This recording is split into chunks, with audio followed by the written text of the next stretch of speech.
Congratulations to those of you who completed yesterday's Omega 1. Let's see, for announcements, this is the Monday Night Workshop, the first Monday Night Workshop of April. And, oh, who's here for the first time? I should check that out. Oh, yay, we have two first timers. Melissa is allowed to come in. Who's here for the last time? Yay, all right. Where's your boyfriend? What's up? I got half a couple's people showing up here. All right, so let him know I noticed he wasn't here. He doesn't come to the Monday Night Workshop anymore. Well, let him know I noticed. Okay. Let me quickly do our schedule, because I have 3 pages of stuff tonight to talk about and a whole bunch of slides. Now that I know how to do the PowerPoint presentation, I didn't have to print out a whole bunch of things. And since we're talking about retained images today, I found a bunch of, you know, those illusions that you get to see on when you play around with them sometimes on the internet. It looks one way, and then if you stare at it long enough, it looks another way. So it's not the one where it's all puzzles and words pop out of it.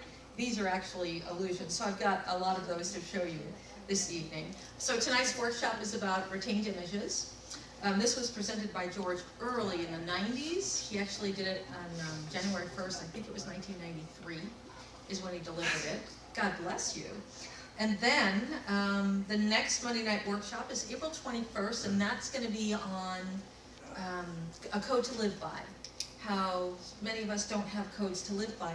Back in the Camelot days, King Arthur and the Knights of the Round Table, they had a code to live by, something they'd be willing to die for. Many people don't adhere to a code like that. We kind of, whatever, it's convenient.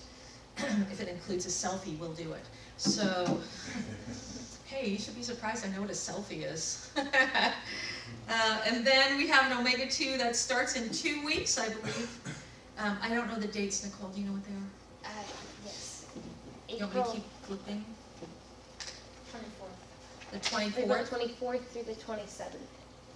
April 24th to the 27th. I forgot we were in April already. Does it seem like this year is going by fast to you? I cannot believe taxes. And somebody told me that the taxes aren't due on April 14th anymore. They changed it for April 15th, whatever it was. Does anybody think that? No. Are they still the same? Is it the 15th? Yeah. Oh, okay, so they are still the 15th? Darn, I was thinking I had time. But it comes on Sunday. It ends on a Sunday? I said if it does, then it's due the next day. Oh, wow. Well, and then we have our next Omega 1 is in May, and it's actually in the middle of the month. I think it's the 15th through the 18th, I believe, is the dates on that. And I don't have the Monday Night Workshops picked out yet for May, as well as we do not have an impact training this month. I got behind on some stuff, so I didn't have enough time to plan anything, and I just decided instead of just rushing it, I'll just wait until May. So that would have been this Saturday. So there is not a Monday night, impact training. However, I'm probably looking to do a spring cleaning since it's about time. If those of you, since I did parking last Thursday, I got to see how many weeds are in the parking lot. There's tons of them. They're taller than me. So we need to clean that up. So we're probably going to do a cleaning and incorporate getting the weeds out there taken care of as well. I have to pick a date. I'm not quite sure what I'm going to do. I have to talk to Sharon, who's in charge of our cleaning. And that takes care of that. So before I head into tonight's topic, anybody have anything they'd like to check in? Let us know how things are going. Anything, things you want to share? Go. Okay, good. No, thank you. So tonight's topic is on retained images. Still nothing, Mark? So some of you may have seen this image. There. This is one of the earliest images. There you are, Sharon. Before you leave tonight, I want to talk to you about spring cleaning. Okay, thank you. So how many people are familiar with this? This is called Rubens' Faces Vase. Has anybody seen this before? Excellent. So, thank you. Now, they say that most people, is this in the way? They say that most people can see the white on black for the vase, and it's a little bit of a struggle. So which one do you see more, the vase or the silhouettes? Okay, so then I said it backwards. Most people see the black on white. I happen to be an opposite person. I see the white on the black. So I see the vases first, and then, I see the vase first, and then I have to look for the faces. Now, I'm talking about retained images, but first I want to talk to you for a little bit about our perceptions. So when we look at this, I see a white vase, most of you see the black silhouettes. Now this is about perspectives, right? So I see white, you see black. Which is the correct perspective? Male and female. Both of them are. They're both correct. So it's either the vase or the faces. However, this shows a very common human dynamic. I see the white vases and get angry at you for not seeing the white. You get angry at me because I don't see the black. I know I'm right. This is what I see. This is it. No, this is it. And we can go back and forth and back and forth and back and forth. We're both looking at the same thing, yet we have two different perspectives. And we fight to be right. So that's a very simple illustration, the fact that we have these. When it comes to perspectives, perspectives are quite intriguing. You see, when we can't agree, that's when we get emotionally upset. But I'll give you another perspective. Let's say a pebble on a sidewalk. A pebble on a sidewalk is an insignificant inconvenience to me. Take it out of the way, no big deal. A pebble to an ant is a large obstacle. It's going to take some time to traverse around it and whatnot, so it can affect its life more traumatically than it affects my life. It's just an insignificant pebble in my life. Now, I can take this one step further. Every experience that I have can be different than yours. Of course. How many people have been through Omega 1? Y'all have the same experience? No. Mark's been through how many times? Lost track. Was every experience the same? No, it's totally different. Everything was different. So this is good to notice. We can all do the very same experience and yet have a different result. For example, I love heights and I love speed. So roller coasters, I'm all there. If you happen to be terrified of heights and do not like speed, you'll be tossing up your lunch. You will not be enjoying the ride as much as I will. I might be screaming out of excitement and thrill. You might be screaming out of death, fear, and oh my God, I can't take this anymore. Same experience, different results. So I don't need to belabor this much longer. You know what I mean when I talk about the perspective. So I did a bit of research and I found some illustrations to show illusions and just perspectives that we can have. I really had a bit of fun doing this. So what do you see here? I see the word evil first. See how the word evil is in the set? Not that I'm evil. I just happen to see the word evil first, and then there's good. So that's an excellent example of perspective as well. It's a squiggly little good. It actually took me some time to figure out that it said good, because I saw the evil quite quickly there. All right, this next one. Optical, and then what's the other word? Illusion. So it takes a little bit of effort to see the word illusion now because it's not black. So our eyes naturally draw to the white, and then we kind of have to figure out that it's not just a picture in the background, it actually says illusion back there. Now, I want you to stare at this for a moment.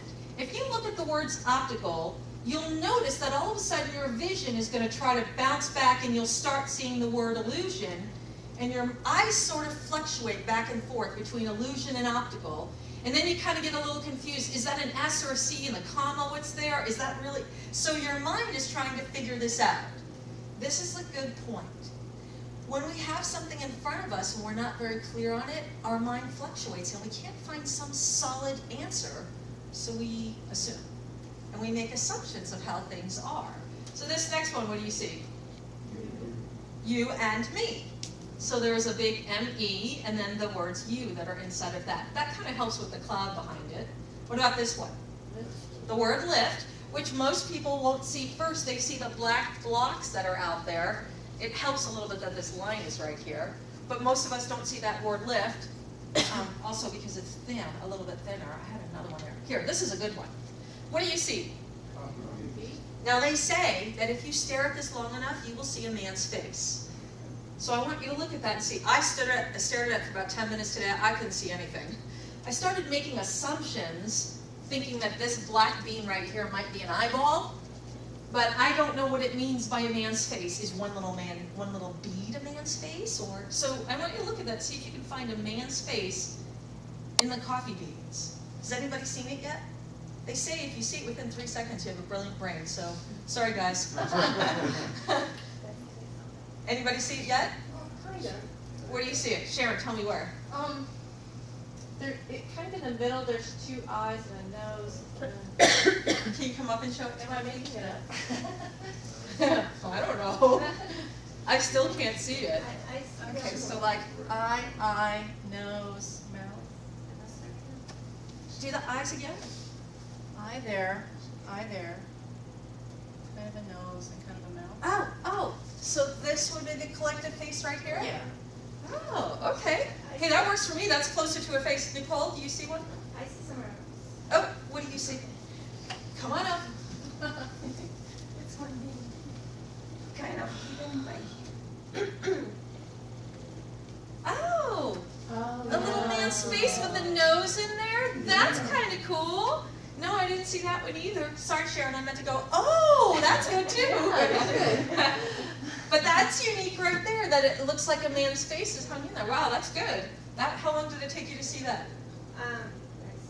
Say 3 seconds. They have to see the whole. Brilliant mind. There we go. I actually saw something totally different. What do you see? It's bigger, because you said there's a man's face. Uh-huh. So I saw eyes here and here, and then I thought, don't make him attractive. Ha! Here's your nose. Here's the weird mouth and the cheeks. So there's an artistic, creative mouth, and man, you're right, it didn't say it had to be attractive, and most of these illustrations, they're not very attractive here. Okay, that was good. This one's freaky. So keeping your eyes open, just move your eyes across the picture, and it gives you the illusion that the circles are moving. Do you see that? Yeah. So the circles are stationary, and just by the fact of just because your eyes are refocusing on the different circles and the perspectives, because it does look like these circles are on top of the back circles. Anyway, so, and then when you have the crossovers, it really does look, so when you move your eyes around, it looks like the actual circles are moving. We have a couple more of these that were fun. Oh, this one's good. See? See if you can count the gray dots.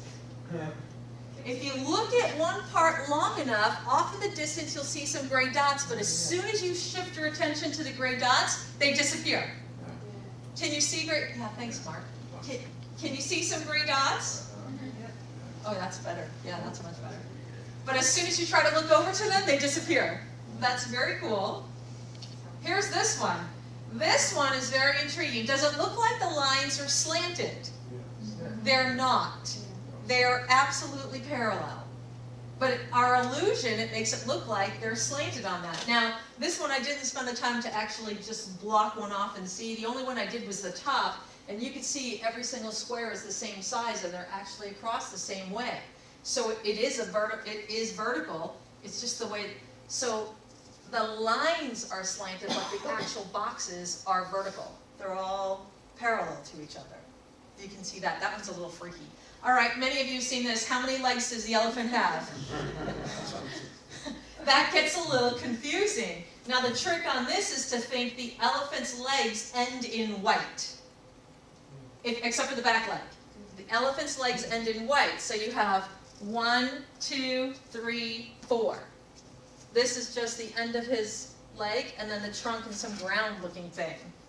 So this is actually his first leg right here. That's his first leg, space, second leg, space, third leg, space, fourth leg. But that's a good trick on your eyes, right? You can look at it and go, hey, wait a second, how many legs does he really have? That's an old one. This one's good. Stare at the center, the very center of the black square. Stare at that. And eventually you will discover that the gray circle begins to diminish. If you stare at it long enough, you will no longer see the gray, you will only see the black dot, or the black square. But you can't blink on this, you've got to keep your eyes open. So staring it in the center, what you discover is that's all an illusion. But think of this, if you're looking at something long enough, let's say, or that's your perspective, you can argue till kingdom come that there is no circle. There is no gray circle, all there is a black dot, when there really is both. Has everyone done it yet? That the gray disappears? For me, it's bigger. Yeah, you might have a little bit of a challenge on this. I thought about you, Tamara, today, sorry.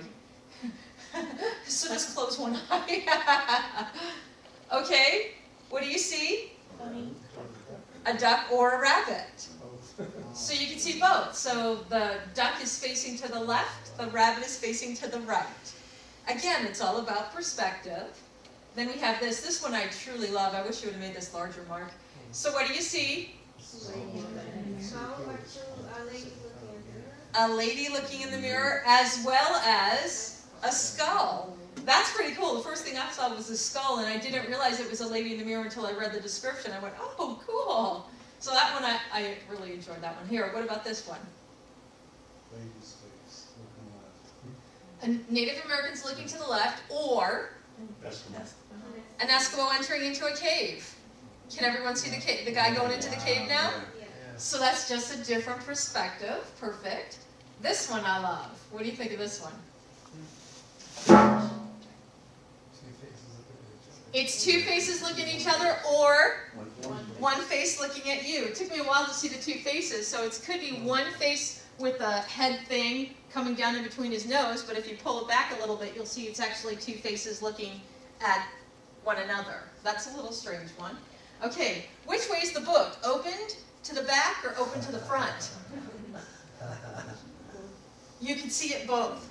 So first, normally it looks like it's folding backwards, but if you look at it long enough, you'll see that it's a book lying open. Is everyone able to do that? Yes? Yeah. Okay. This one's good. So, what do you see? Two people walking through something. It could be two people walking. Or an old So most people see the old man, but the idea is there's 9 faces in here. One in the ear. Yes. There's one in the ear, There's one One in the sky and the left. this guy right here, in the end of the arm. there's one in the sky over there, there's a face over there, and there's supposed to be one in the dog, but I honestly have not seen that one yet. Unless this is the hat to Oh, yeah. His ear. something, but I don't get that one. And I Dog laying down. The dog has a face. Thanks, James. There's supposed to be 9 faces, and well, including the old man's face. So that's 1, 2, 3, 4, 5, and then I don't know what that one is. And then I think there's supposed to be a larger one here in the actual. Well, there's one, There's about 4 in the upper left-hand corner. Where, Joelle? Around the vase, one on the vase, looking at the vase on both sides. Oh, you're right. They're looking at each other. And there's one looking straight at it. Then there's one looking straight at it, so there's 3. And where did I see the 4th one? Above the lady on the right. Above her. Above the lady on the right. See that? The tail of the bird is one of the eyes. This Oh, one? no, on the other side though. On the left side. Over here? Right in front of the bird's beak is her eye. Oh, up there? That's the nose coming down. So there's 4 faces over here? Oh, yeah, you're right, I see it. Okay, so there's 1, then there's 2, 3, and then the one looking at is 4, then that's 5, 6, 7, 8, and then there's, so someone find the one in the dog. There's supposed to be one in there.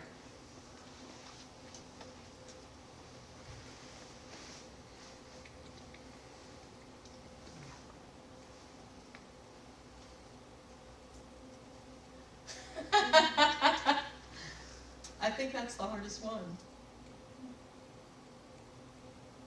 So if we think maybe it's a profile. So that looks like a little bit of an eye right here. An eyelash. Doesn't it? I don't mean to be looking at his butt, but it does. Oh, here's an eye. So where would the rest of the face be?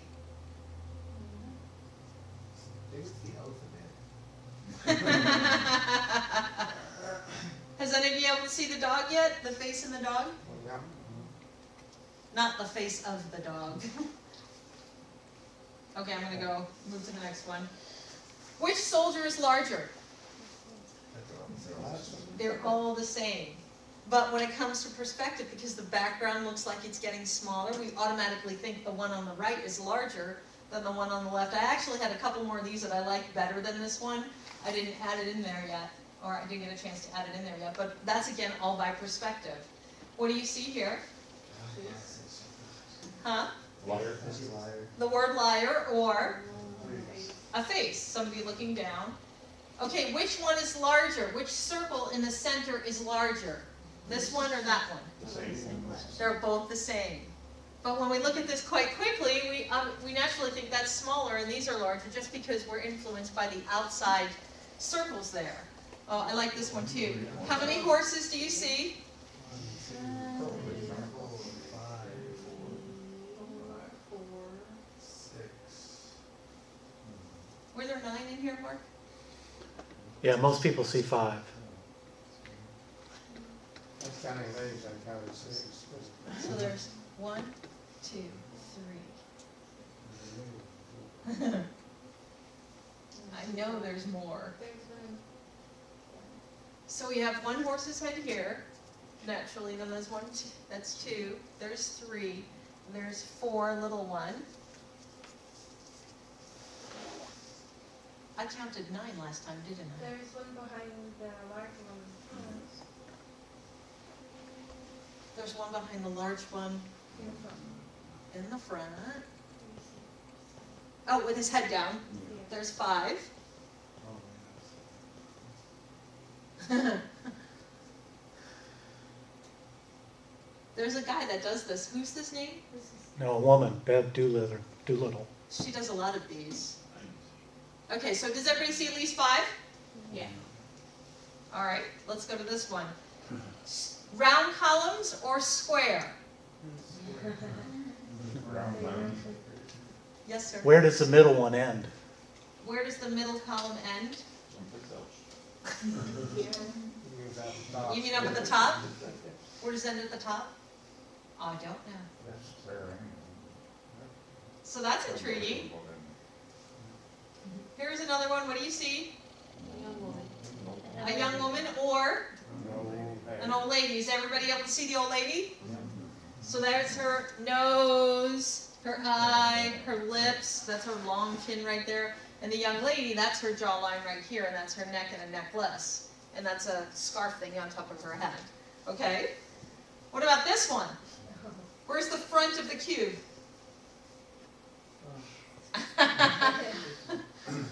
This will take you some time. It's all, you actually can look at it and it'll change on you.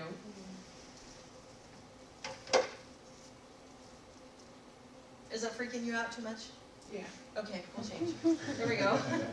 How many faces do you see in here? 1, 2, 3, 4, 5, 6, 7, You can see better on the computer. 8. So I see 1, 2, 3, 4, 5, 6, 7, 8, 9, 10, 11. I see 11. There is 1, 2, 3, 4 in the back in the trees behind the 2 5 on the horses. bottom. There's 1 down on the bottom made out of the rocks. 5 on the bottom. So this is this little guy right here, but I'm looking at that. You can't really see them because of the computer. It's not as dark. It's too dark. But there's 1, 2, 3, 4, 5 back here. There's one more up to the corner past that tree. Over there, Yes. The Oh, yeah. white. in the white. rock there. Oh, Yep. And then there's the rock, this rock right here is 1. Then this face right here, there's a face over here. There's of course naturally this face right here. There's the other one, There's the another white on horse. the side. And then there's another one right here. And then I And then one in the trees. think there's one over in the tree over here. Yes, there's another one in the tree where it's looking this way. It shows up much better on the computer. And there's one with the profile next to the one on the right. There's a profile where, Nicole? There's the one on the right, the big one on the right, and then just to the left of it. Oh, Yes, there's Oh. one. I thought there was one on Excellent. Okay, good. That's excellent. Next, focus on the dot in the center and move your head forward and backwards. So move your head like you're going back and forth like that. Watch what happens to the rings. They move, don't they? Yeah, they do. So that's another illusion. It gives movement when there is no movement. Okay, this one, this was very intriguing to me. So I see the vase, but then when you see the 2 people, I see the old woman pretty clearly, but the old man I have a hard time with because I focused right on the guitar and the sombrero and all of this, so I have a hard time seeing the whole. I know it's supposed to be the old man, and here's his hair and the ear, like I know that, but I really struggle to see it. I really just see this gentleman right here. That's the only thing I can focus on. And pretty much the same with her, but she's a little bit easier because that looks like old people's pants. The guitar is the mustache. I didn't even know he had a mustache. That's good. And then, of course, the bottle is her earring, so that's kind of neat. But it's sort of like, when I look at this, it kind of looks like a skeleton. So I just see a skeleton and then some sombrero dude, and then, of course, the gold face you see in the middle. So you see the two people facing each other, the vase, and then also 1, 2, 3 people in the background. All right. Here, look at this. So faces or houses? That's pretty easy. It looks like their faces up here, and then of course as you transcend down, they end up turning into houses. There's a number of these things that are good. There's one with a duck and fish on the bottom where they just transcend and change. I forgot what the other one that I saw. This one's pretty cool. What do you see? Waterfall turning into monks. Yeah. So we have 1, 2, 3, 4, 5, 6, 7, 8, 9, 10, 11, 12, 13, 14, 15, 16. I count 16, 17 monks. Ooh, it's shaking. Here's another one of those illusions. So the ship that turns into the Colosseum floating in the water. That's cool. Then this one, where does the puzzle end? There's a gentleman who does sidewalk chalk, who does things like this, where it looks like you're looking down into something. So same thing. Is he really talking to this person, or is he just putting the puzzle pieces into... Is she part of the puzzle, or is she part of the real man? So that's kind of cool. This one, Mark, tell me what this one, this bothers my eyes. What was this one for? The lines are parallel to each other. The lines are parallel to each other. So this line, this line, this line are all parallel? Yeah. Okay, so the main lines are all parallel. Got it. Okay, enough of that. The next one. What's this one again? Mark, do you remember? It's just an impossible triangle. An impossible. It switches back and forth. It almost does look like a Mobius strip. Okay, here's this one. Which line is longer, this one or this one? They're the same, but it looks shorter because the arrow goes up. And then which do you see here? A staircase going down or a staircase hanging up on the ceiling? Either way, you should be able to see both either way, that it's either hanging from the ceiling, so it's going down this way, or you're stepping down. Can you see it? That's kind of cool where it flips. You can't really hold the other side very well. Okay. This is another one that's really freaky too. What do you count the white dots in here? It's just focus. You know, you see that inside, it appears to be moving. Okay, so As if I you try don't to- blink my eyes and I move around, it looks like the inside's moving? Right. Yes. Seems like it's fluid. Yes, it does. Okay, that's freaky. Here's another freaky one. What was this? I'm not going to do that one. that was spinning that. Okay, stare at the white dot, which is in the center, for 30 seconds. So staring at the white dot next to like the mole kind of thing. Staring at that white dot and then look at a light-colored surface. So 1, 2, 3, 30 seconds. What do you see? Smiling. Like the negative. The negative. Yeah. You see the positive. Afterwards. Oh, yeah. See if I can see. Hold on, I'm trying to do this. I keep blinking. Yeah, you should. Oh, I see it. It's a woman's face. Yeah, it's a positive. You see the woman's face? It's the positive side of the woman's face. Yeah, she's laughing. Oh, that's pretty cool. Okay, enough of that. Stare at the dots in the center of the image for 30 seconds and look at a light-colored surface again. So staring at these dots right here. I see Jesus. Sit down. I see Jesus. Yeah, that's Jesus. Yeah. Which is the true image. Just kidding. But look, it's got hearts in it. That's cool. Okay, this one. Oh, yuck. I don't really have. Okay. Thank you. So, I'm going to leave the brain up here for a second. So what we ended up with was optical illusions, and we all had perspective. So we saw two different things. Now, as I mentioned before, so if I want to just turn this off, I just press the mute. I've got it here. the thank you. Thank you. Thank you. All right, so with the optical illusions, can I have this light on, please, so I could, because now I just looked in that thing and I can't see. You're all black and white now. So with the optical illusions, what we look at may not be what we're seeing. And this can be connected to our lives. What we experience may not be the actual thing that we're experiencing.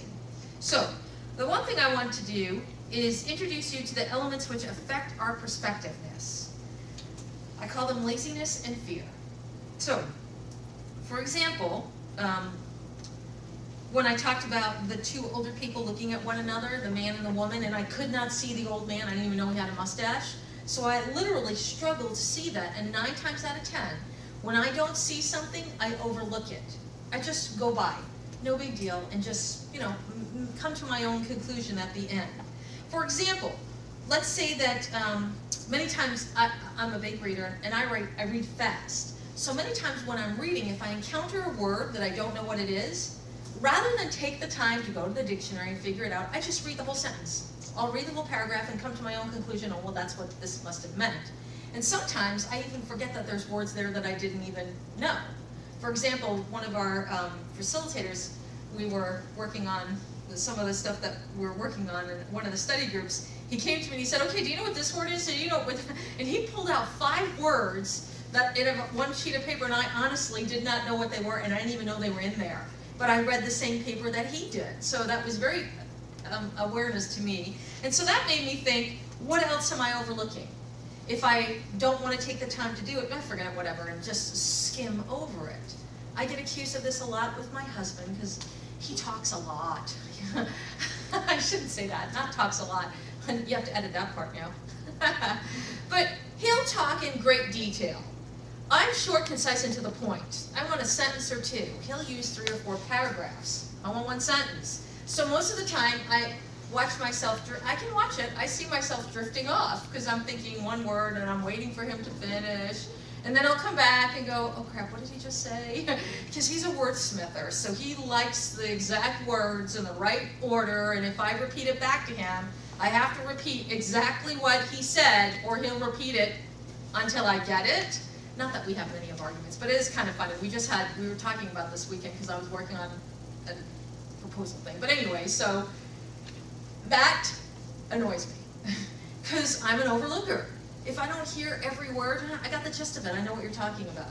But when somebody wants to have it repeated back exactly what they said, I'm not the person to do it for you. With him. But in the classroom, many of you have been in the classroom with me, you know I can repeat exactly what you said to me. But I'm in a different zone.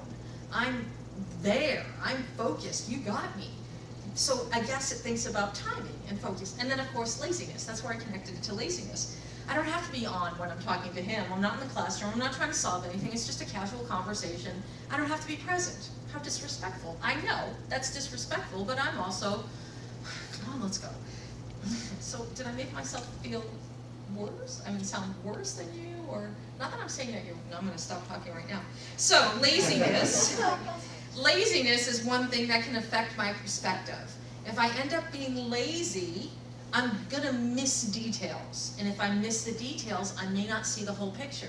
So that gives me, for example, the details of that older man with his mustache. I didn't see that because I just see, oh, man playing guitar, good, I'm done. So I got it good done, and I don't consider there's something else there. That would be laziness. The other one, let's say if I go to the extreme. So what if I see something that isn't there? Have you ever had this experience? For example, the monsters in the closet, a shadow that looks like an intruder, or if you're on an airplane and you look out the window and it looks like some kind of fuel substance coming off of the wing, and you kind of go, oh crap! So we can actually create things that don't exist. So that's the extreme. I either overlook something or I manifest something that isn't even there. That's based on fear. The fear is something, and usually it's something catastrophic or something terrible is gonna happen. So I initiate fear, and then I'm not seeing sight of I lose sight of what I'm looking at. And it gets distorted, completely distorted. I had an experience many moons ago, I want to say about 14, 15 years ago. I was at a drum circle with one of my friends, and I had the old 35mm camera, not a digital. You actually have the negative strips, alright, so that's the old camera. And we're at this drumming circle, there's a full moon out, and I'm taking pictures as I often do, and many things happened during that weekend. Well, when I got the pictures back, my friend calls me up and says, "Oh my God, do you see the angels?" And I'm like, what? So I pull the pictures out, and as I'm looking through it, a lot of them were a little fuzzy because the light, I didn't have enough light, even though it was a full moon, there wasn't enough light to capture, so some of the pictures were fuzzy. People had full headdresses on and they're dancing around this fire circle. But there was a guy that was hitting a drum. This actually captured my attention. There was a guy hitting a drum. I went through it really quickly because I thought, oh, these are too dark. But when I looked at the picture of the guy hitting a drum, there was like 6 crosses literally just floating in the sky. It looked like fire sparks, but they were the same size crosses all the way through. And I'm thinking, okay, I must have moved a camera and jerked it in some way and it captured, refracted, like I'm rationalizing. But then she drew my attention to this one picture where it's a fuzzy picture, but off in the corner, it looks like a cherub just hanging out in the corner. Now it's at the very tip of the corner, and I thought, no, that's a finger smudge. So she shows me and draws it out there, and I'm like, okay. So she saw something that I didn't see.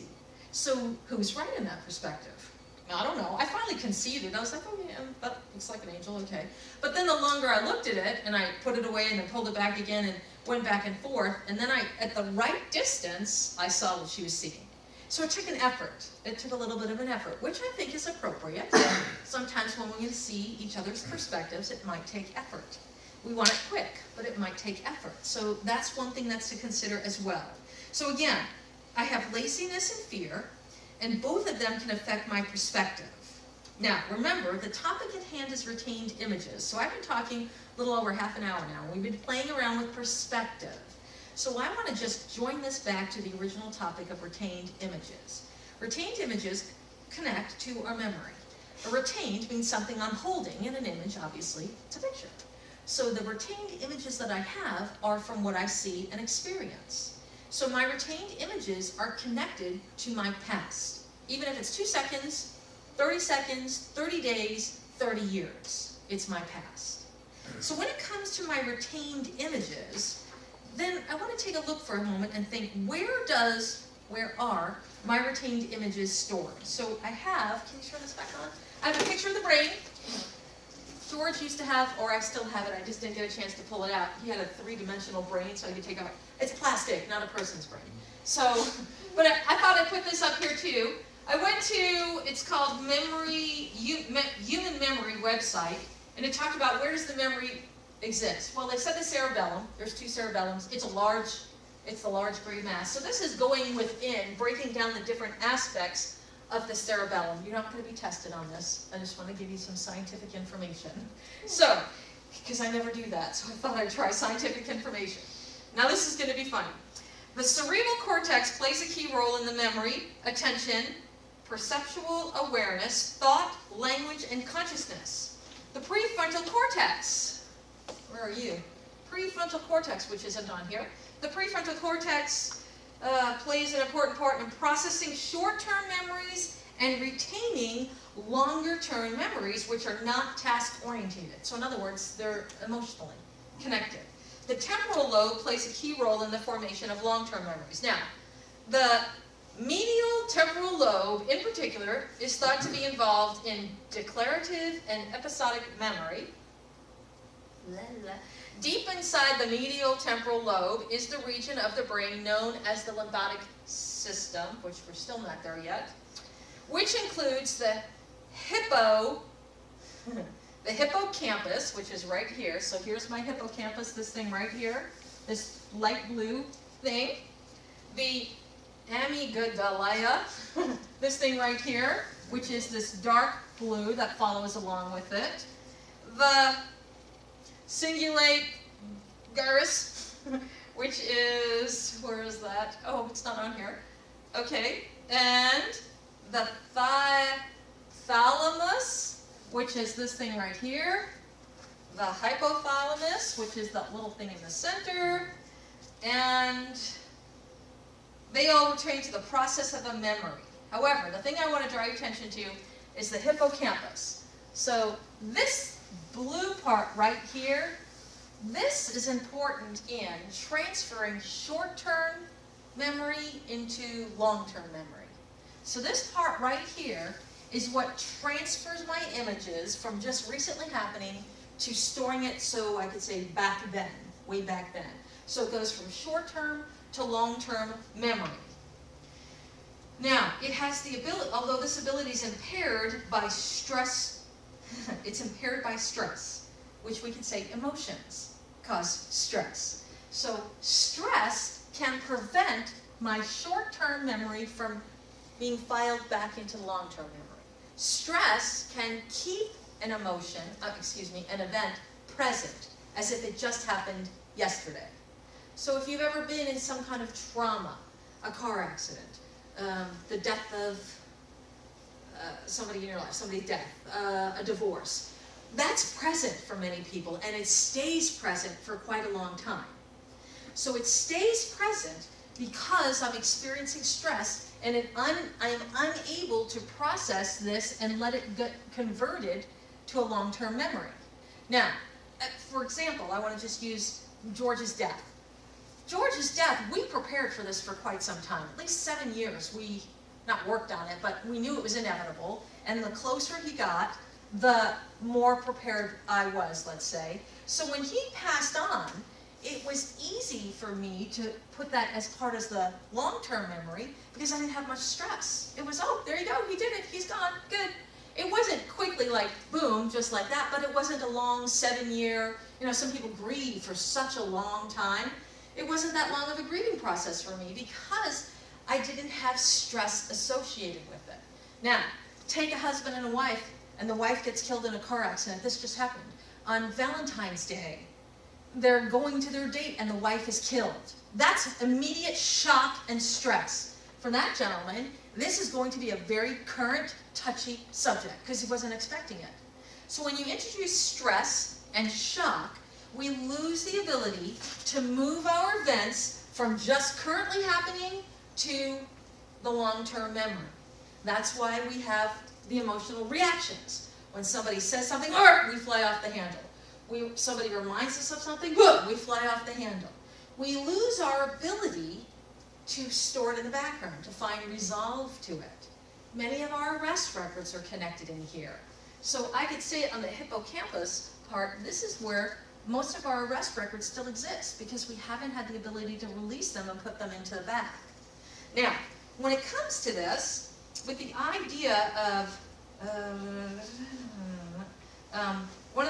one other thing is the subcortical systems is essential to memory function, and important formation and retrieval of memories. So the subcortex, which I don't see that. But there's another one that prevents us from retrieving accurate memories. Same thing, if I'm stressed, my memory is not accurate, and I perceive things differently. So remember, if I add laziness and fear, that affects my perspective. If I add stress or emotion, it affects my accuracy. My image is actually distorted. That's what we end up talking about here. Now, when George first talked about, I have a little joke in the paper where once you read everything on the brain, my little question is, how many of the words did you overlook? Because I know I did.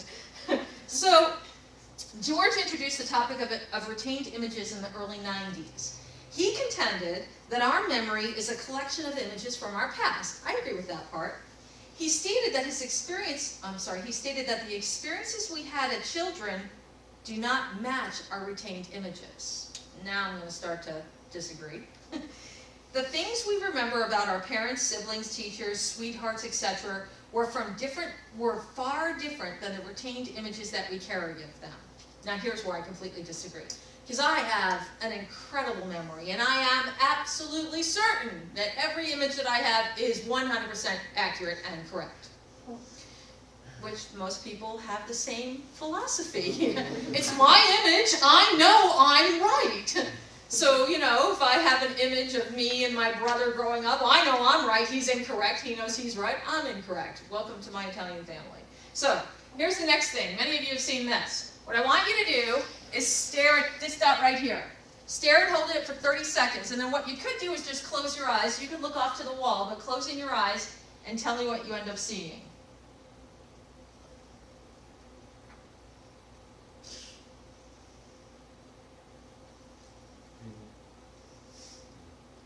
You could look at either the wall over there or just close your eyes. You'll end up seeing the American flag in the correct colors, the red, white, and blue. So you'll actually see red, white, and blue. Now this is intriguing, and this is what George presented, the retained image. So what we're staring at is a gold field with an aqua blue and black. And what we end up having is the opposite, almost like the negative. So the black becomes white, this turns into red, and this turns into blue. Now I don't know the scientific terminology of this. I don't know why exactly that happens. It's just called a retained image. So the red, white, and blue flag that you see when you close your eyes, and how many of you can make it last for a little bit before it dissipates again? It's pretty much, the longer you stare at this, the more you can retain that image in your mind, the reversal of it, which I want to make a point about this. So the more energy and effort I put into what I'm seeing, the longer the retained image hangs around. Okay, Mark, you could shut that off. Thank you. I think that's it for my slides. Thank you. Thanks, Nicole. Now, when it comes to this, we could look, I say, okay, what does it prove? So what does it prove? So I see something opposite than what's really in front of me. Well, this is actually very important.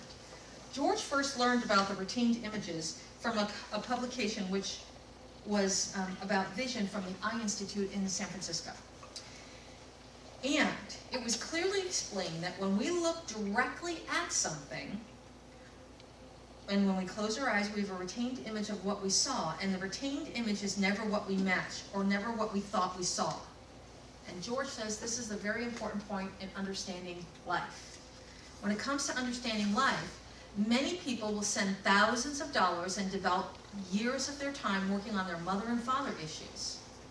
They'll work on, you know, mommy did this, daddy did that, sibling issues, bullying issues, any kind of issue that may have occurred in your life. And the sad part is, George says, that the images that they are working on are not accurate. So therefore, what they're working on is illusion instead of the actual event, because it's a retained image. It's something not what I thought. So going back to the Rubens faces vase picture, remember the very first one we looked at, the vase on the black background or the two silhouettes? I asked you the question, which was correct? The face, the vase, or the faces? We don't have a correct answer. It's just from a position. So here's my position, there's your perspective. Who's correct? I don't know. And this is where we have upset. This is where we have distortion take into play. Have you ever noticed or experienced things? I talked about emotion a little bit. I'm going to introduce it again. When you have great emotion attached to an event, the event seems to last longer in your mind. It lasts longer in your mind. It's like we keep it active, connected to the emotion. It lingers around like the flag lingered around until it finally dissipates into the next event that occurs. Here's the thing that I'm curious about. Why is it that the negative images seem to maintain longer than the positive? Because you certainly have very positive images in your life as well. So why do we have negative images constantly resurfacing, reliving, revisiting retained images, and we don't have the positive one? Have a conversation with your buddy about that. I'm going to interrupt you for a moment. So why is it, do you think, that the negative images stay longer than the positive? Let's get, yes? Because you haven't processed the negative ones? I haven't processed it yet. Okay, so I haven't brought it to closure, we could say. All right, what else? Yes? That's kind of where we went, that you're working for a reconciliation of what it's not what you truly are, and once you can get it to a point where it makes sense, or you can resolve it, then you can let go. Okay, so we're working towards reconciliation, yes? I think it's because it conflicts with your belief system. So I have a conflict with my belief system, so I keep it alive there. Anyone else? Yes, Louis? I go along with what she said, that you value more physical things over the emotional things, and it's a different perspective, you know, and health, you know, and like health or you know, sickness and stuff like that. Okay, excellent. So Yeah. I value it differently. Yeah, it's almost like, you know, there's certain people that want to solve problems, and there's other people that want to give you problems. Okay, good. Thank you. Yes, sir. Along what he's saying is that on the positive side, you make assumptions and you kind of like don't even consider it because you think you know it already. Right. All right, good. These are good reasons. Now, you're going to have an assignment here in a moment. What I want you to do is I want you to conjure up the most negative event that you still have energy on, or the most recent that you have energy on. So you may have come to resolution, but it's still one that had a lot of energy, or some of you might still have an event that you still have negative energy on. So talk to your buddy about that event, the stress, the energy, everything that's connected to it. Go ahead. All right, if I can have your attention, please. I'm going to go with a simple one, and here's what your assignment's going to be. So I just picked one from my past. I hit a deer with my car, okay? It was not intentional. So the way this occurred, it was at night. I was just leaving the city where I was living in, so that it was dark. I was going up a hill. I did not expect to see a deer, because the city lights were like a quarter mile away. I mean, I was really that close to the city. Out of nowhere, this deer jumps out from the mountainside, and it's icy, I should tell you this. So I'm in a not nice place. And I have a little sports car that's on an angle. And I didn't see it. I'm driving, and all of a sudden I see an eye glowing from the headlights onto the deer. When I saw it, I didn't comprehend deer. I just knew, turn the car. So I did. I swerved the car. But because I was on ice, I went this way and continued to head forward. So I'm sliding forward. I hit the deer on the corner, and because I turned the car, it bounced and hit the back end, so it flipped my car around. And he went sailing down, flipped my car around. I gained control of the car, but had merged over. Thank God no other cars were coming on the other side, and I merged to the other side of the road. It was a 4-lane highway, so two going this way, two lanes. It was 2 lanes. See, my retained image is distorted. Every time I tell the story, it's going to change. So it was one going this way. And so the hillside was here. So here was going down, and that's where the deer came up. And I headed over towards where the rest of the mountain was. And I stopped. And I thought, oh my God. And I saw it still trying to move. I got out of the car. Firstly, I got out of the car to make sure it wasn't in the road so nobody else would hit it. And then when I saw him still trying to move, I thought, oh God, the poor guy's still alive. So I went to get back in my car to go behind or in front of it to make sure nobody else hits it. And then I was going to call, this is before cell phones, so I was going to have my little flag out and try to wave down somebody. Well, as I get back in my car, I hear thud, and I look over and the deer goes sliding down. It's still on the same side of the road, but it goes sliding down, and I see this pickup truck squealing its brakes, and he comes running out going, oh my God, did I just hit a hitchhiker? Because he thought I had stopped to pick up a hitchhiker. And I'm like, no, it's a deer, I hit it. And he went over, and when we finally went over, those of you who know anything about deer, it was a 12-point buck. It was a huge deer. Now the cop said to me, thank God I turned, because the angle of my car would have kicked its feet out and sent those antlers right into me. I would have been dead. So thankfully I had an instinct to turn. Now, that was my first experience of hitting a deer. Do you think I like to drive at night when there's no lights around? No. Absolutely not. I'm terrified. I cannot stand driving from here to Sedona in the dark. I want to get up there before the light goes down because I don't want to see deer. It's not my only experience. I haven't ever hit another deer, but have had several very close calls. One time, 3 o'clock in the morning, I'm coming home from my job. I'm falling asleep on the road. I look up just in time to see a herd of about 6 deer standing in the road looking up at me going, and I went, oh really, they do freeze in the headlights. Because that's what they look like. But I slammed on the brakes, and I don't know how I didn't hit them. I kind of just, it was like ping pong kind of thing. I weaved them around them, and they froze. So that's a fearful event for me.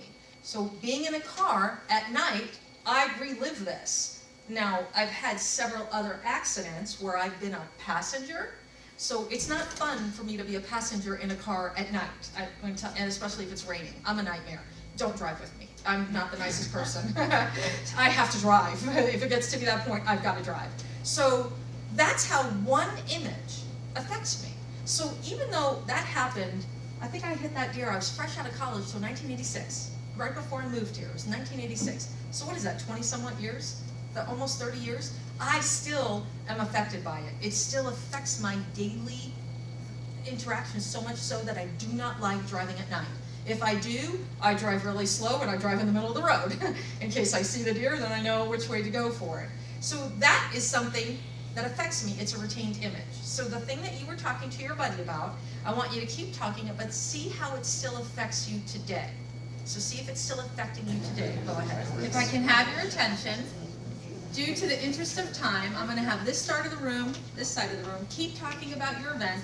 This side, I want you to come up to the board and as short as possible, just write the event down. Like if you could do it in 3 or 4 words, that would be great. But just put your negative event on the board. You guys keep talking. So just the event. Now it affected you, just the event. So you guys come on up.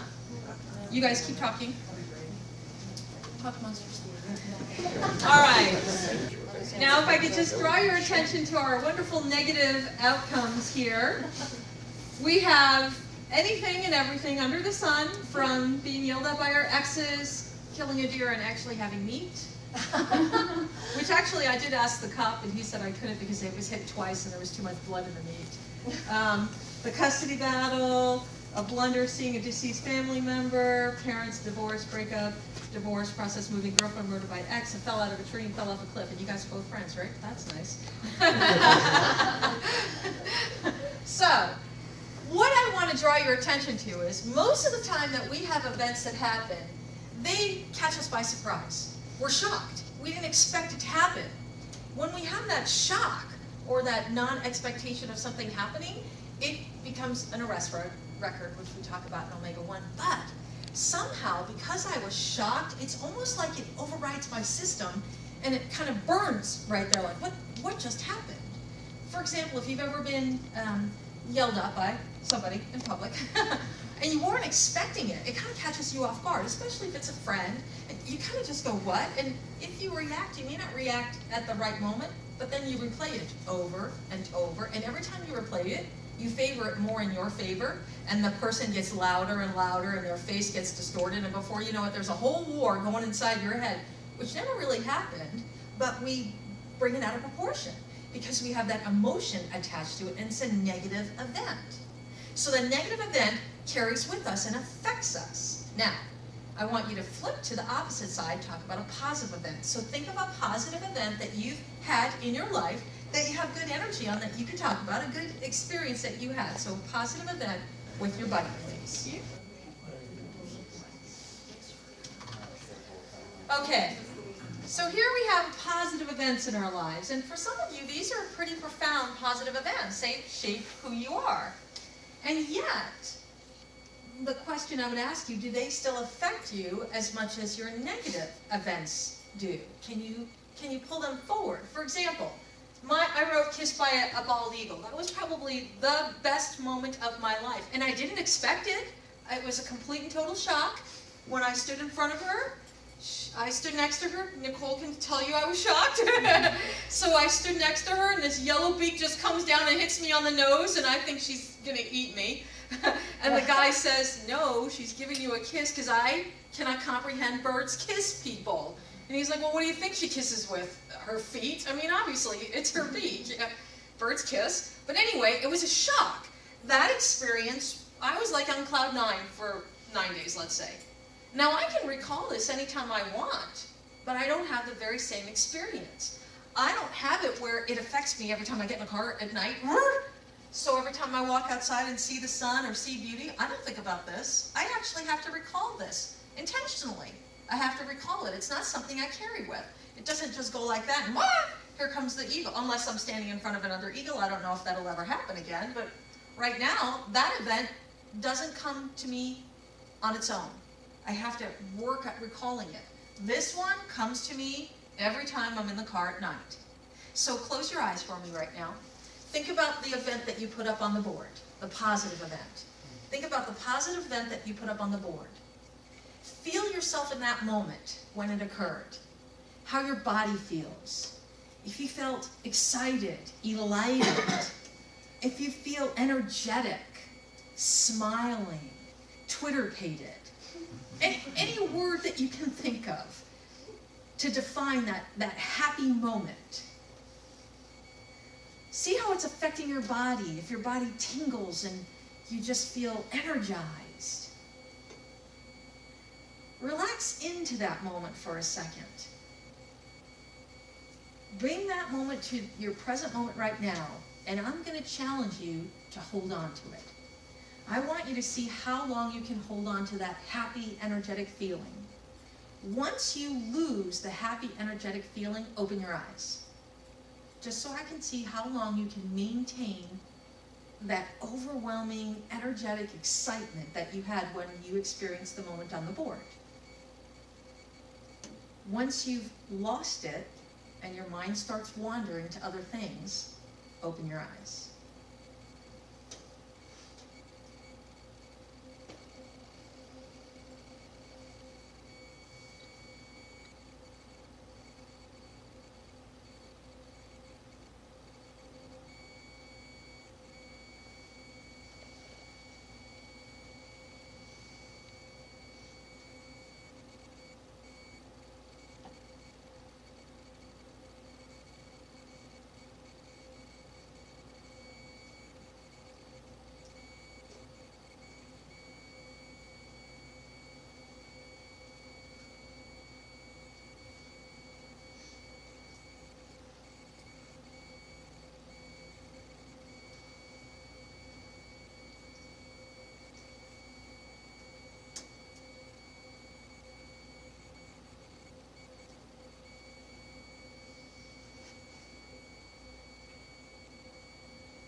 So again, once your mind starts thinking of other things, open your eyes.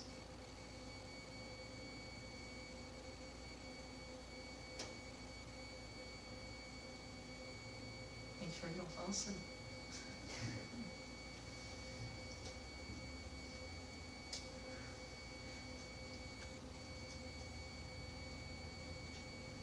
Okay, I'm going to call it, that's 2 minutes. So that's 5 people that still have their eyes closed in 2 minutes. Doyle, you can open your eyes now. Kurt, you can open your eyes. James, open. Everybody open your eyes. Okay, so that's longer than 2 minutes. Now that's a long time. Most people can hold it for 1 minute to 2 minutes and that's it. And then your mind starts wandering, you start thinking of other things, and you're not able to maintain that sense of stability. Now that's remarkable. Less than 2 minutes. Most of you, well, half of you had your eyes open at the minute mark, and then some of you still had your eyes closed. Like I said, 6 people still had their eyes closed up to the 2 minutes marks. I'm suspecting many of you may not be able to carry it to 5 minutes. That would be a good task to see. So what is it, do you think, that we cannot maintain the positive, but we certainly can maintain the negative? We talked about this a little earlier before. I have an idea that the emotion distorts it. When I have an emotional shock, it distorts my image, and my retained image stays there. Whether I feel unjustifiably injured, or I feel like a victim, or circumstances weren't just right, and I have to replay it in my mind to reset it correctly. We have that. We have, because we want to punish somebody, so we keep doing it in our mind just to punish them. You know, and we keep running that through our minds over and over again. I was thinking about the many experiences that we all have in our lives. I mean, every moment we can consider an experience. But I could fill this list probably with just as much as this list if I had full recollection. But there are certain things that I don't recall anymore.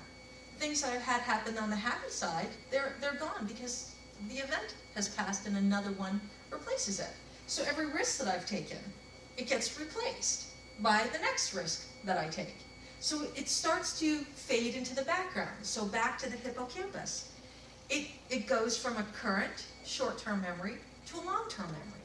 And my negative ones, because I haven't concluded or completed, resolved them, they stay active. So my hippocampus keeps my negative alive because there is no resolution. So when I have experiences like this, especially repetitive experiences, how many times do you get in the car in the dark at night? Every day. That's a repetitive experience. How many times do I stand in front of a bald eagle? Once so far. So it's not a repetitive experience. So maybe because I'm having an experience with a possible outcome like the fear keeps it alive. I don't have a specific answer or the right answer. I just think this is something very curious to discover.